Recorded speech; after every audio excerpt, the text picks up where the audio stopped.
Hello everyone, and welcome back to the Skulk, continuing by Moonlight. Who knows where you are at this point? Clearly you don't. You walk aimlessly in circles a couple of times without seeing any living or undead before eventually finding a long hallway. You hear the sound of bones rattling. In the distance, you can see the small frame of someone bent over on the ground. The closer you approach to the figure, the more you realize that, rather than being someone who is made of skin and bones, the person you are looking at is in fact a skeleton. You try to hide your surprise so you don't seem rude. You already did that. I'm glad that you're doing better than your insensibility to the situation that you're at previous episode. But yeah, I'm glad you're doing better. The skeleton sighs. Just where did Seba throw it this time? They appear to be searching for something. Become aware of your presence nonetheless. Did Jones send you to? The skeleton shakes their head. Regardless, I should really use an extra set of eyes right now. Would you mind helping me out? You think to yourself after you decompose. I guess we kind of fell into that grave, didn't we? You'll become a skeleton too.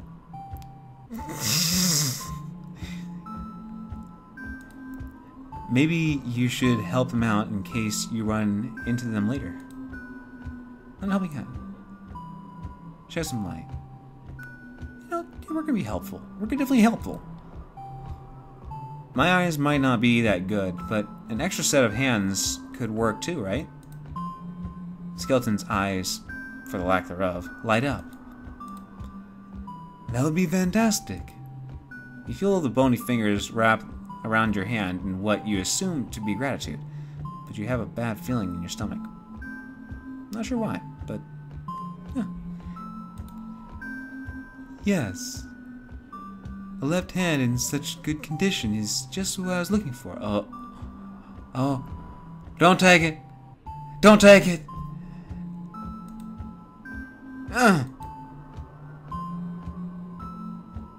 Bad end. You'll be all right. Oh crap. Oh crap. Oh crap.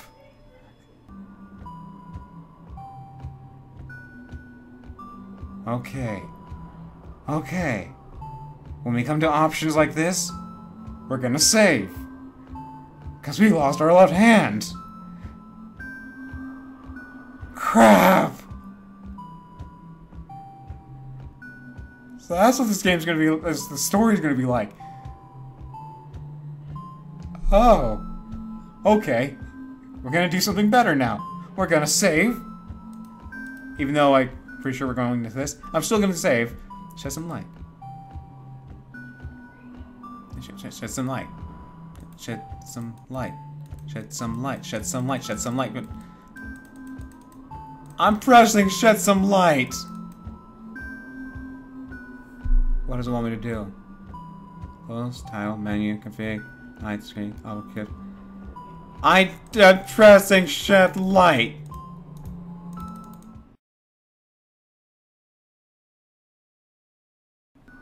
Let's see if it works this time. It did! It did! It freaking did! Okay.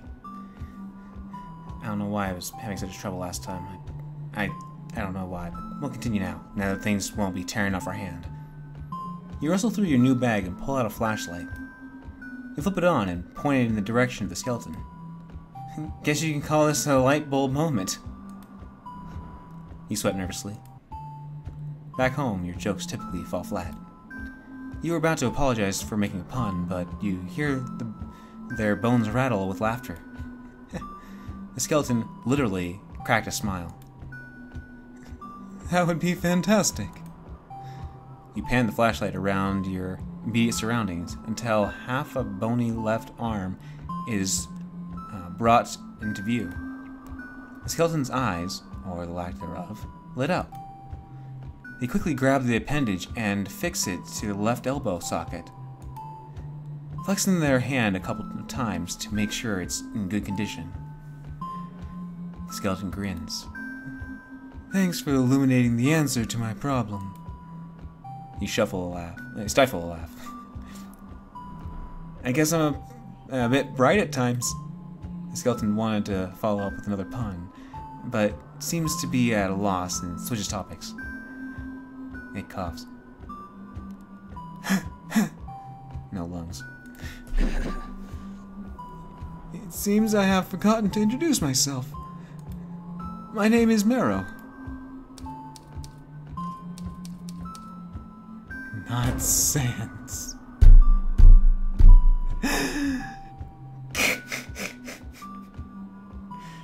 This is just...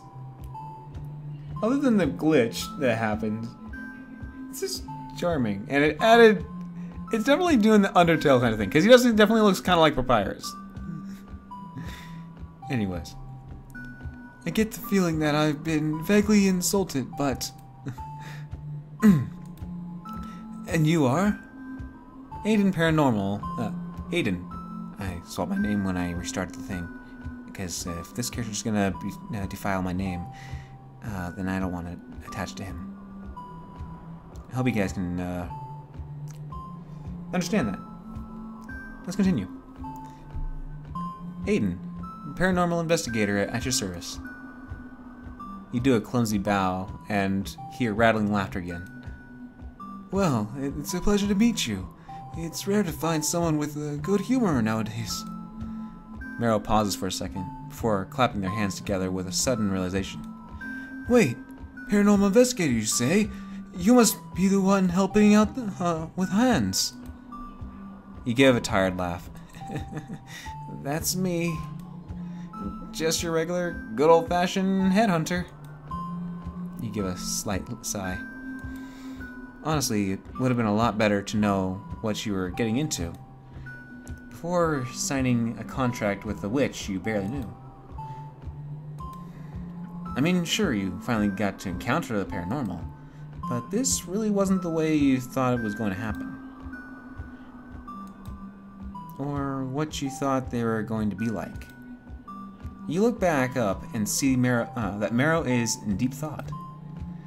You know, I may not talk to Hans that often because he has a unique personality, but I still care about him. After all, we are the only two people in this house who struggle with losing their heads occasionally. Part of you wants to question what Marrow's definition of people is, but you stop yourself since that'd probably be insensitive. Like you did earlier. Marrow's teeth start to chatter nervously. I may not be able to help much with searching since I don't want to run into Siba intact, but... Well, if you have any questions, I'll be happy to help. As in, taking my body part apart? I don't want you to take my body apart. You took my arm in an alternate life. Not sure why. Saving, just in case something bad happens again.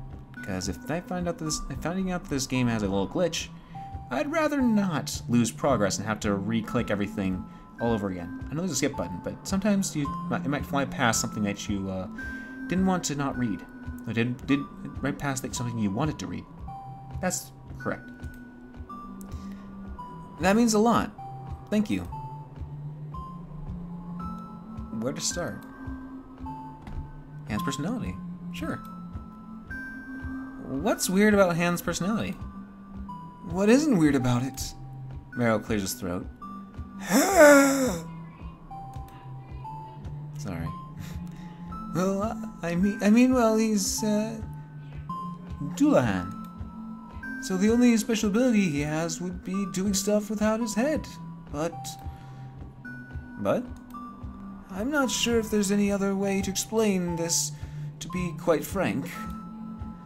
He talks about sealed power in his arm. Having a Dark Lord's eye, fighting a secret society. It's all started when he started watching those. What do you call them? Those foreign kid cartoons? You stare into the distance with a deep sense of emptiness.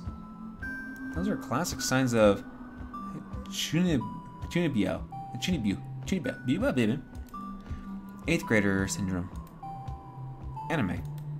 You'd say that you aren't into it, but who are you kidding? Your hair is pink. You desperately want to switch topics. Let's move on. Let's move on. I wonder.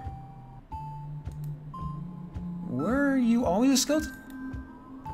Were you always a human? Yeah. No? Maybe so? The skeleton gives a soft, raspy chuckle before looking down. Honestly, I don't remember anything before I was at this mansion.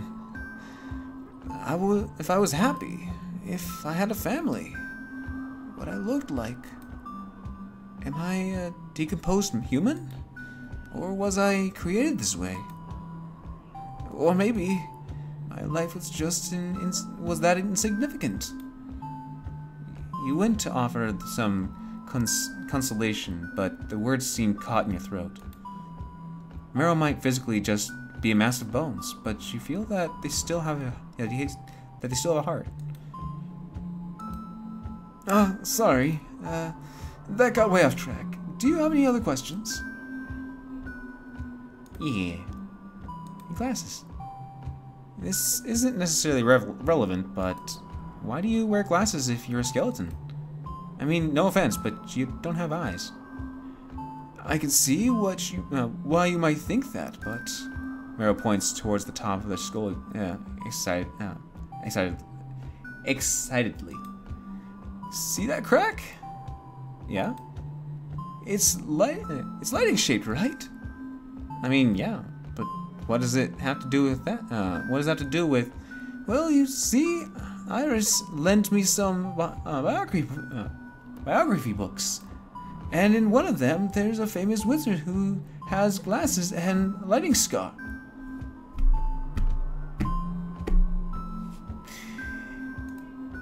Oh, wow, that's cool. You don't have the heart to tell him that it's fictional. I wonder if this Irish person messed with Marrow frequently. Oh, before I forget, where did you last see Hans? Hans. I'll say Hans. Let's see. I think he was heading to the library to look up sewing capes.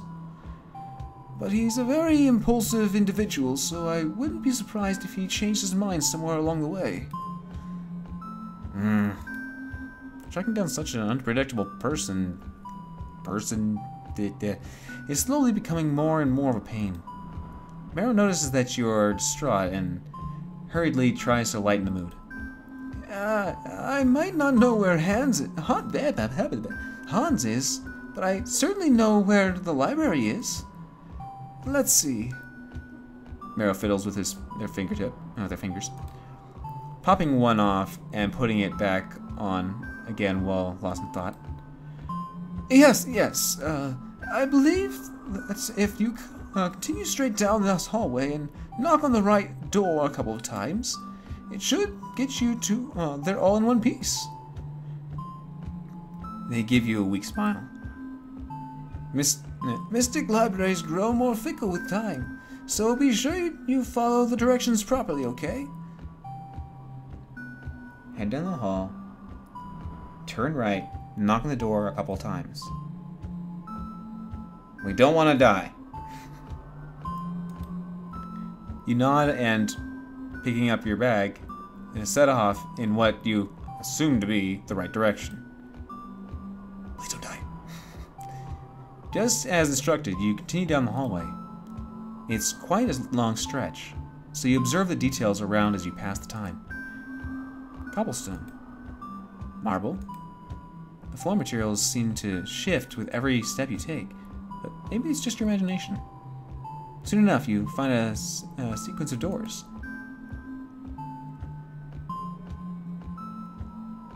Saving.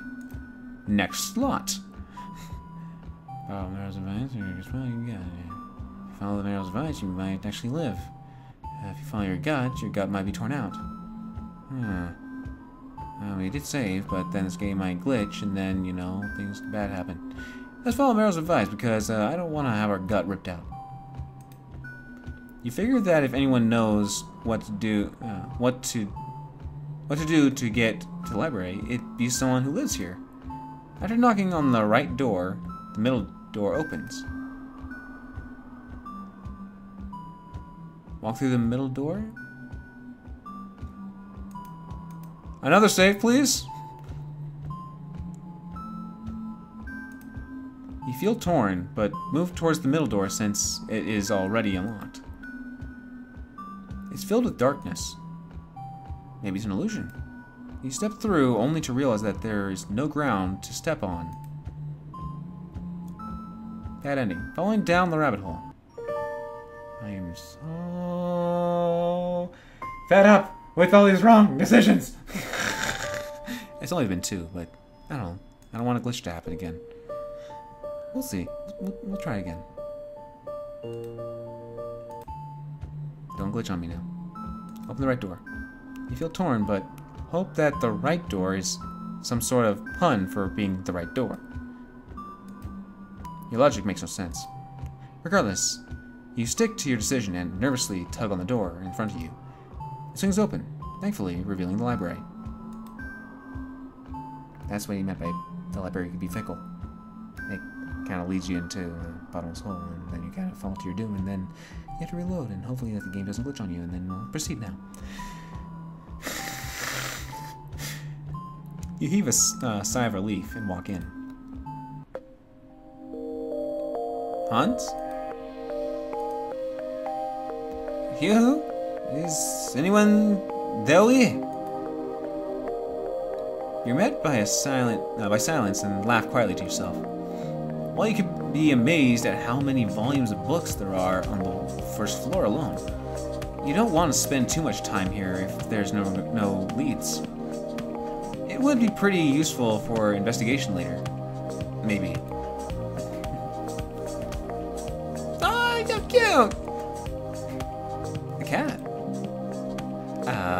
You know me. Bad decisions happening. You want to save to make sure you don't die. And I'm scared. Just kidding, it's adorable.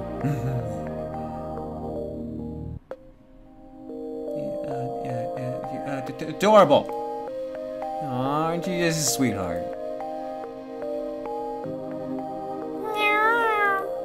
You kneel down to pet it gently. It purrs and rubs against your hand. You notice a collar. What's your name? Lifting up the cat's head and check the name tag. It's smeared.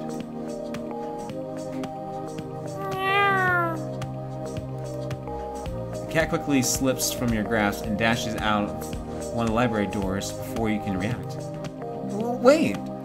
Stumbling back to your feet, you chase after it, exiting through the same door.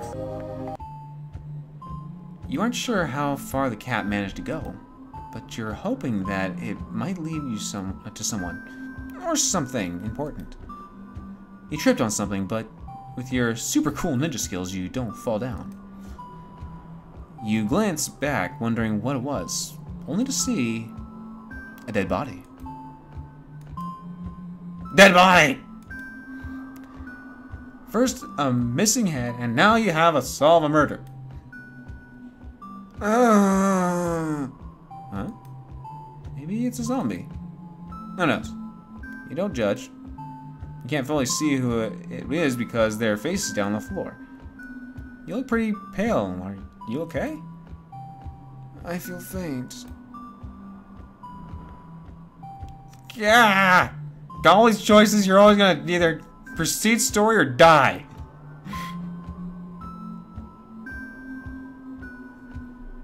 Why do I feel like this is gonna be the answer?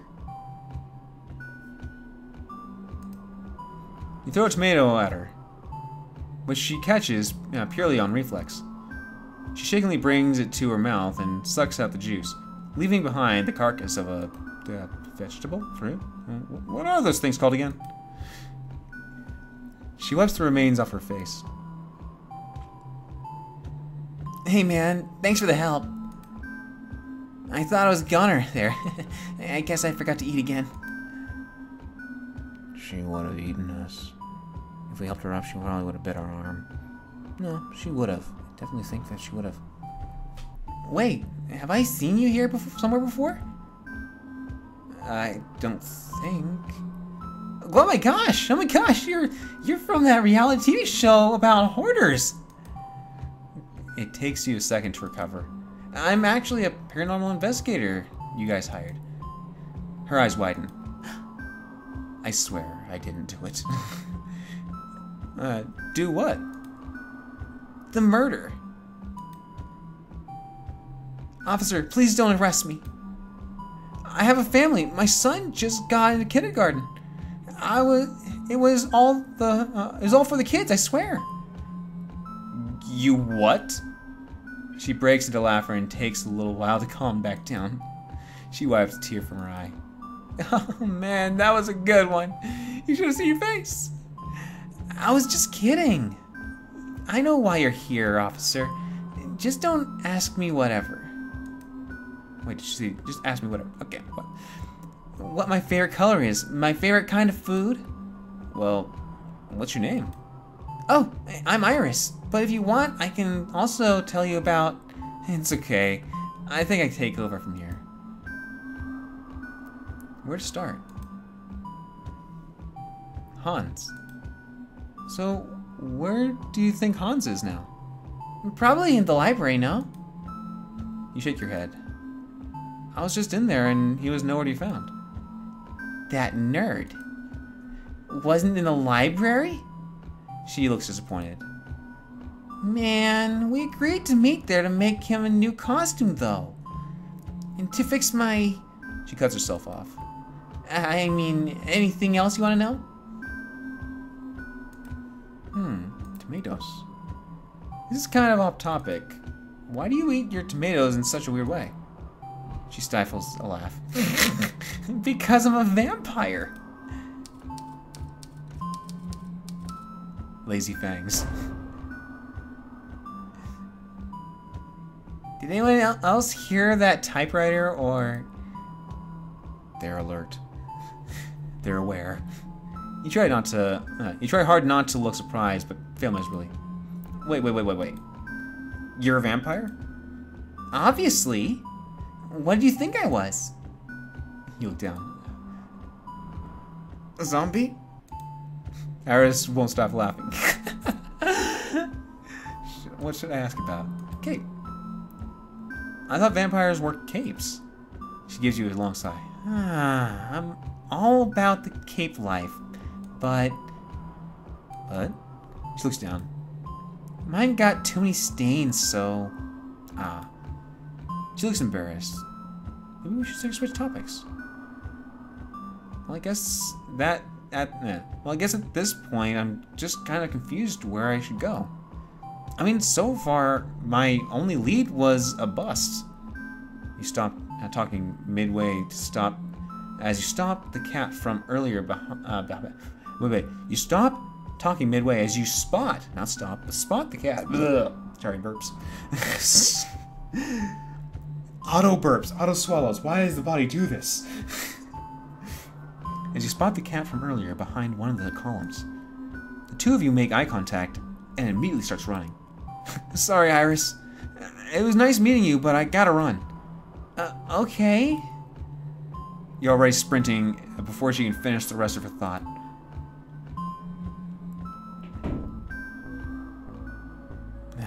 I'll save here because I feel like it's a safe zone. We're not going to die. But thank you guys for joining me on this episode. More to come. So, thank you guys for stopping by.